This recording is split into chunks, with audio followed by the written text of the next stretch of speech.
life that I'm living right now is miserable.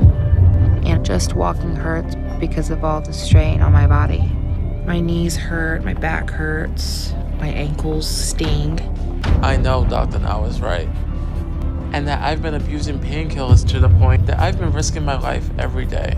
But even though I know that, I still want them. On My 600-Pound Life, the road to change is never easy, and some moments were downright brutal. From harsh truths to painful struggles, these scenes showed just how tough the fight for a better life can be. They left fans shocked, emotional, and glued to their screens. Today, we're reliving the most brutal moments ever captured on My 600-Pound Life. Sarah is getting to a breaking point with her current weight, and she's just waiting for the day she's not going to wake up at all. Every day she thinks of how she allowed herself to become so fat, and it makes her sad and depressed. What's worse is that making choices to change for the better seems like an impossible choice for her. This is how Sarah's story begins. Even my shoulders hurt from all the weight I'm carrying. And it's gotten to the point where It's getting unbearable to go up the stairs. I have to literally crawl up the stairs. I'm like an animal. Imagine the hardest part of your day being the fact that you have to take a shower. Wow, Sarah's condition is so bad that she can't even walk up the stairs. She has to crawl her way to her room because her feet hurt anytime she stands. And it's embarrassing, a grown adult who still needs to be bathed by their mom. But what's even worse is I know soon I won't even be able to make it up the stairs. And at that point, she's going to have to bathe me on a tarp in the lawn. That's something you can't argue with. Being this fat is taking a toll on Sarah's life. She basically can't do anything for herself, and she relies on her mother to help her with the littlest things. At least she has a mom who wants to be there for her baby girl. That's good. I get dressed as fast as I can, but then I have to try and make it back downstairs. And it's the scariest part of my day because I'm terrified I'm gonna fall. So I'm just waiting for the day the worst happens. It's gonna be really bad at that point. Wow, looks like food is the only thing that gets Sarah through the day. Once she's done having her bath, the only thing she looks forward to doing next is eating the food her mom prepared. I wonder how things got this bad. Sarah is still so young. And it's joy, excitement, happiness all wrapped up in one. And as much as I know this is what's killing me, I literally can't eat enough. It is everything for me. It's my purpose for living. That is nothing short of sad. Sarah's mom says that she feels one type of guilt because she keeps feeding her and she knows it's not good. What's worse is that it breaks her heart to see her daughter in her current situation. That's just heartbreaking. Fights between him and my mom. And so she divorced him. It was a stressful time in my family because my mom was trying to raise 4 kids, being single, and she was not financially stable. So it was a hard time. And we couldn't afford a lot. 200 pounds at the age of 8 is mind-blowing. Looks like all the snacking she was doing a major number on her weight. Sarah says that she would always sneak food. She didn't want her mom to catch her, so she would shove it down her stomach before stepping out. How big I was getting, she started to catch on. I would find wrappers and dishes that she left behind, and that's when I realized she was sneaking at night. But at that point, my mom didn't try to stop me because she got married and we just didn't spend any time together. At least we know one thing for sure. Sarah did not like her stepdad one bit. Her mom says that Sarah never got along with her stepdad because she felt like he came into the picture to steal her mom. Seeing that Sarah couldn't have her mom all to herself, her best friend became food. Months of my first stepdad leaving. I felt angry because I didn't want to go through what I went through with the first stepdad. It was a fear, and I also had gotten my mom back for a little while. Wow, Sarah's mom definitely has the worst taste in men. Sarah says that her mom would always remarry, and the men she ended up with were always emotionally abusive. This just fueled her drive to always want to eat since it felt like her mom was always absent. I was getting ready to go to school, but I wasn't getting dressed fast enough. So my stepdad told me to just wear my nightgown, and I said no. And all of a sudden, He held me down on the bed. and he was pushing me and shaking me, and he was just so angry. It's honestly sad that Sarah had to go through all of this. I can't even blame her for picking food over anything else. It was as if throughout all her childhood, her mother just chose to never be present in her life. I know I'm getting to a breaking point. I can feel my body getting worse, and to a point where soon I'm not going to be able to go on. And I know what's going to happen. I'm going to go to sleep one night, and I'm not going to wake up. Poor Sarah. She understands that she needs help, and that's a good first sign. She just hopes she finds help as soon as she can, so she doesn't eat herself to death. Looks like she is about to make a bold step that will change her life forever. We're both going to be going down there together, but it is temporarily putting my life on hold. But it's necessary because if Sarah doesn't do this, this might be her last chance. And just like that, her journey begins. Sarah is heading to Houston to see Dr. Now. Getting her into the car was not an easy task, but she pulled through. Hopefully, she makes it to the hospital in one piece. But it's good to see that she's making an effort to be better. Because what happens today is going to determine my whole life. And it's scary not knowing what to expect. And I don't want to know where my weight's at now. But I'm here to try and change my life. Wow, that's actually a very high number. Sarah has made it to the hospital, but she is scared that her weight would make the doc reject her. She weighs 642 pounds, and if we are being honest, that's a pretty heavy number. But let's see what the doctor has to say. To follow a 1,200 calorie a day, high protein, low carb diet that I'll give you today, okay? And you're going to need to follow it and no more snacking. Got it? Great. You can always bet on Dr. Now to be nice during the first meeting. Oh well, the doc wants her to lose 30 pounds within the next month. He also wants her to stop snacking and actually start to eat healthier foods. Thankfully, her sister is going to be there to help. He's concerned about my lack of support if I move to Houston. And he told me I could wait another month, that I need to lose another 30 pounds to show him I am staying on track.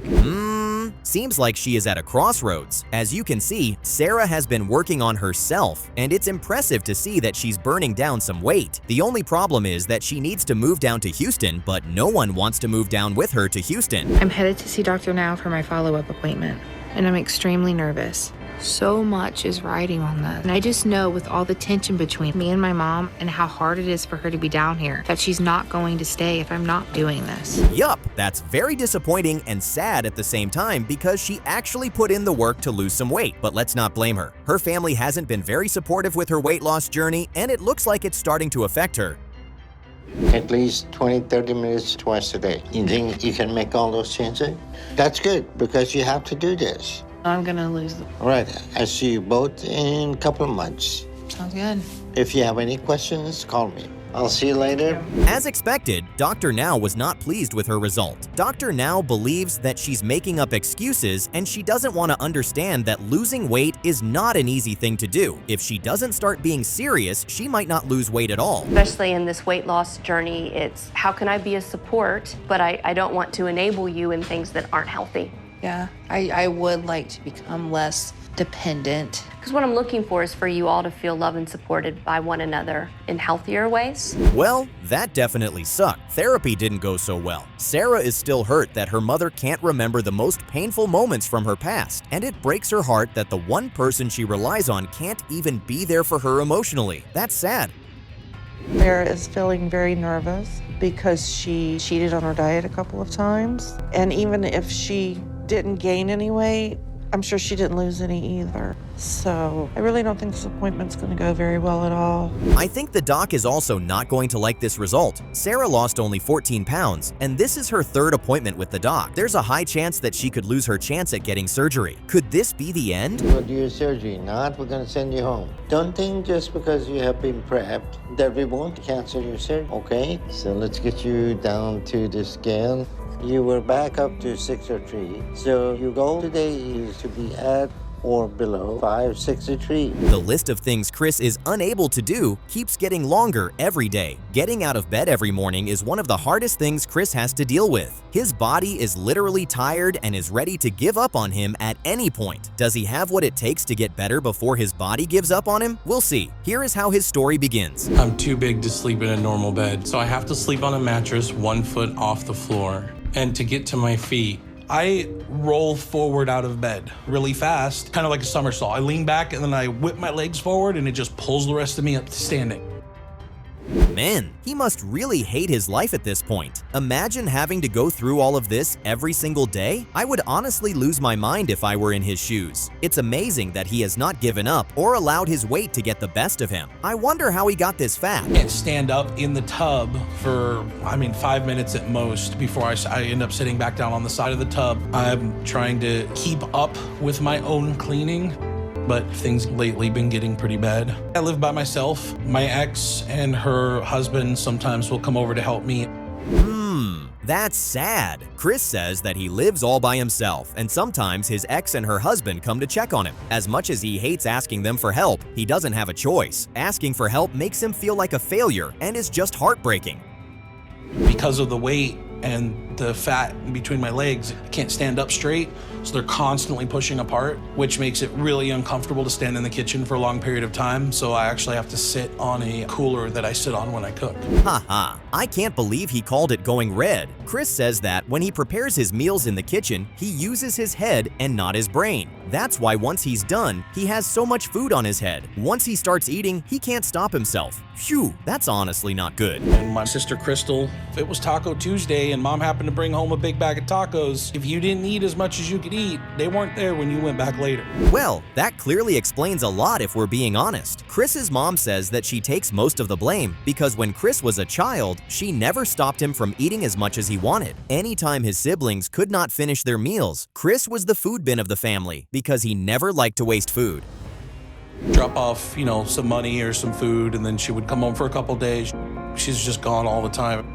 I was 13 years old. I really wanted to go do stuff, and there was a lot of times I couldn't go anywhere and I couldn't see my friends because I had to stay home and watch my brother and sister. Let's not even lie. He looked good when he used to play football. Chris remembers when he was much younger. He had muscles and almost every girl in high school wanted him. The big question now is, how did he go from that to what he currently is? The only job that I could find was delivering pizza. But besides all that, somehow me and Kaylee really hit it off. So I moved in with her, and I found a better job working at a call center. And then it was good times. That's so sweet. Now he makes me feel like a baby. Chris says that his daughter is the center of his universe, and it makes him happy that he has the most beautiful daughter in the world. One thing is for sure, he needs to make the right decision so he can always be there for his little Zoe.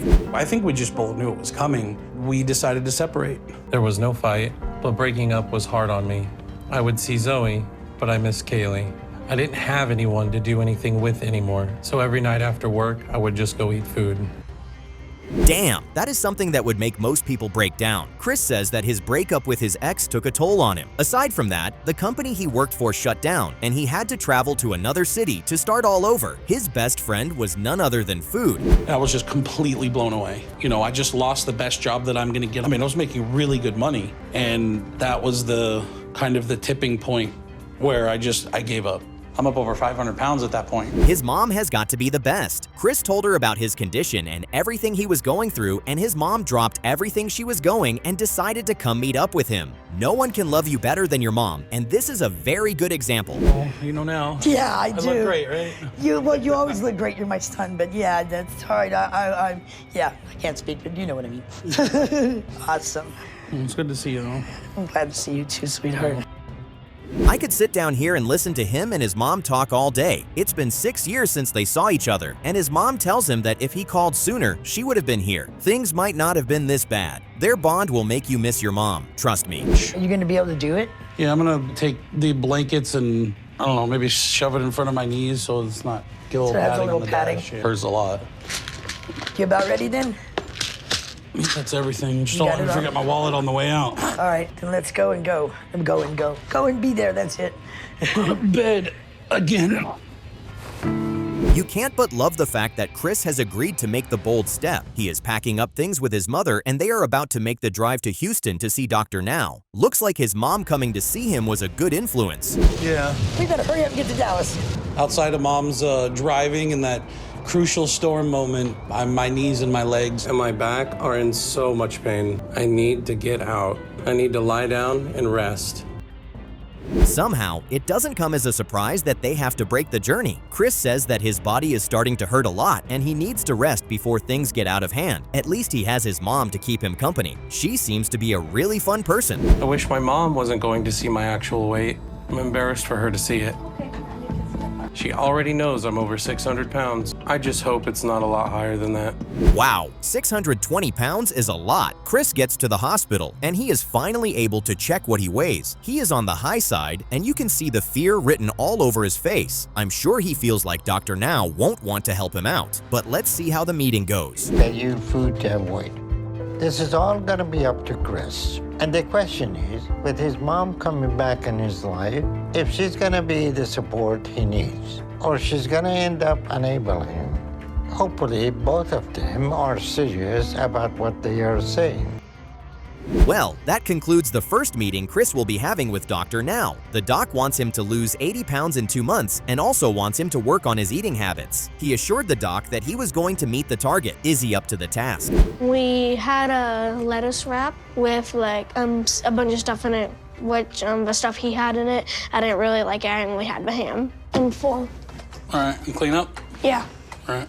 Let's be honest, it's really impressive that Chris was able to drive himself to the hospital without the help of his mom. There were doubts, but Chris seems to be doing pretty well with his weight loss journey. Hopefully, he meets the cut and gets her his surgery done. That's all gonna come down to this weigh-in and if I made it to my goal or not. To lose 80 pounds by today, so I'm really hoping I did. Last appointment, I was 620, and Dr. Now told me to lose 80 pounds by today for my goal. Ish, just 20 pounds short, but that's still some very impressive progress. From the moment he drove himself to the hospital, you could honestly tell that he had lost quite a lot of weight. But is this good enough for his surgery? Ingredient to make a good progress, you get your frame of mind in the right place, and goals to help motivate you. So you're gonna succeed with that. Just keep it up. So as soon as you move down to Houston, let me know. I will be down here as soon as I can pack everything in the car. Good news! Good news! Good news! Dr. Now is proud of how far he has come. He wants Chris to lose some more weight, and once he is able to do that, he is going to get him approved for weight loss surgery. I'm happy with that. That's even better than what I was supposed to do. I'm excited to see what Dr. Now has to say about that, and I'm really hoping that that means that I can get on the schedule for surgery here very soon. Try to steal my seat, man. Well, what can we say? That is actually awesome. And yet again, Chris has been able to cut down his weight and meet the new target Dr. Now wanted him to get to. One thing I'm sure about is that Chris is going to get his surgery. Good one, Chris. I'm excited about our progress and how we're doing, and I'm happy to keep showing Dr. Now how I'm serious about this and that I can do what I said I would do. Hello. Hello. How y'all doing? Good. Great. Well, Chris, you lost 238 pounds. So you've done a good job in losing weight. I am proud of you and your family for continuing making progress. Son Stephen is going to be transported in a medical RV to Houston, and I'm going to follow. And my son Justin wants to come with me. I want to meet the doctor as well because I want help with my weight too.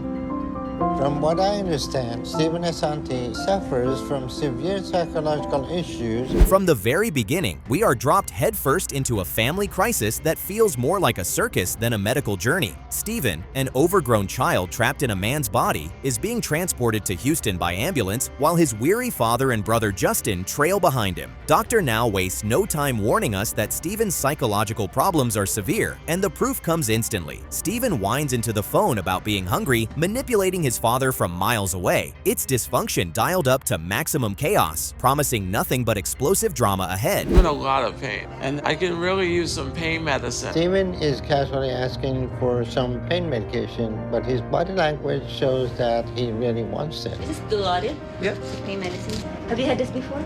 Yeah. Okay. Barely through the hospital doors, Stephen is already scheming, shifting focus from weight loss to painkillers. His casual request for Dilaudid might sound routine, but the desperation in his mannerisms betrays his intent. When he admits he's had it before, it sends chills. This isn't just comfort seeking, it's full-blown addiction. Dr. Now sees it instantly, labeling Stephen's personality as dangerously pathological. The problem isn't simply overeating. Stephen craves escape, whether through food or narcotics. What we're witnessing isn't just a patient, it's a master manipulator who has honed suffering into his ultimate bargaining chip. What do you want? Just a large pizza with cheese and pepperoni and 2-liter bottle of Coke. Here, happy? Yep. Have a party. Oh. I know you will. No sooner is Stephen discharged than he starts demanding pizza, and heartbreakingly, his father gives in without resistance. Out comes a greasy large pizza paired with a 2-liter soda, a perfect recipe for sabotage. Watching it unfold is like witnessing surrender on autopilot. The father knows he's digging the hole deeper, but feels powerless to stop. This is no healthy father-son bond. It's hostage and captor, bound by junk food. Every bite only cements Stephen's refusal to change. It's a vicious cycle of indulgence that ensures he never faces the consequences of his self-destruction. It's not good. Stephen, You managed to gain 80 pounds. So if this is not working for you, I'm not gonna be the one to write your death certificate. This is your last chance. The illusion of progress shatters when Stephen steps on the scale, revealing a catastrophic 80-pound weight gain. Dr. Now's patience collapses into pure fury. He accuses Stephen of abusing the system, chasing doctors for prescriptions, and wasting every opportunity given to him. Stephen's food addiction has merged with a desperate hunger for narcotics, forming a deadly cocktail. The punishment is swift. He's suspended from the program and shipped to drug rehab. It's a last-ditch intervention designed to jolt him awake before his downward spiral becomes irreversible. Dr. Now makes it clear this is the end of the line. I'm hoping that this is the day my life turns around. Help me. I want to get better, and I'm hoping I actually get help here.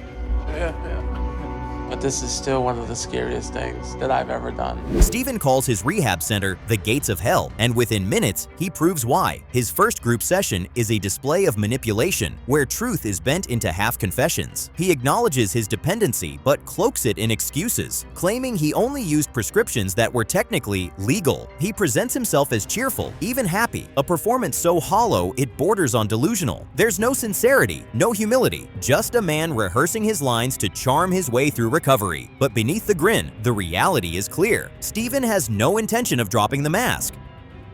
You have no idea what I've been going through, okay? In that psych ward. Well, you're gonna hear me, and you're gonna hear me now. And you're gonna hear me loud and clear, okay? Clean out your ears and clean them out good. The mask drops completely when Stephen, agitated and off his meds, explodes over the phone with his father. Screams, curses, and threats pour out of him like venom. He lashes out, accusing his father of pushing him toward relapse, even blaming him preemptively for a potential overdose. It is pure emotional warfare, a calculated tantrum designed to break his father's will. This isn't the cry of someone who wants help. It's the intimidation tactics of an addict determined to control the people around him. It's ugly, terrifying, and a clear reminder of how deep his manipulations run. No! Oh no, Cole, no! No, I can't! You can get a No, my whole body, I can't! No! You okay? No! My arms and everything, no, Cole! Later, Stephen pulls one of his most absurd stunts yet, pretending to fall from a golf cart in a bid to score another ER trip. The act is laughably unconvincing, but his father refuses to play along. Instead of calling an ambulance, he drives Stephen straight to therapy. The result? A tantrum so loud it nearly shakes the van. Yet for once, his father holds firm, denying him the easy out. It's a chaotic but pivotal moment. The enabler finally says no. For the first time, Stephen is forced to face a world that won't bend to his demands. For the first time. Go to one hospital, they recognize that you're a drug addict, then you go to another one. Let me just give you something. This is a prescription monitoring program with state of Texas. You receive 39 prescriptions from 17 different doctors. Stephen seems cornered by undeniable truth. Dr. Now lays out the staggering evidence of his manipulation. 39 prescriptions from 17 different doctors. With nowhere left to run, Stephen is confronted not just by paperwork, but by his own reflection, forced to literally face the man he has become. He admits he avoids mirrors because they expose the failure staring back at him. For one fleeting moment, the facade cracks. It feels like a breakthrough. But with Stephen, sincerity is fleeting, and doubt lingers over whether the realization will stick. I just really hope this is enough for Dr. Now to think I'm ready for weight loss surgery. Hello. Hi. How you doing, Steven? Good. Okay, so you lost 73 pounds in a bit over 2 months. That is a move in the right direction. So I'm proud of you. The episode closes with a surprising but fragile glimmer of redemption. After months of chaos, Stephen manages to stay sober long enough to shed an astonishing 73 pounds. Even Dr. Now, usually unmoved by excuses, acknowledges the progress and rewards him with program approval, provided he commits to therapy and sheds an additional 40 pounds. In a rare moment of humility, Stephen extends an apology to his estranged brother Justin. Yet the air is heavy with uncertainty. This isn't resolution, it's a fragile truce, one step in a war that feels far from finished.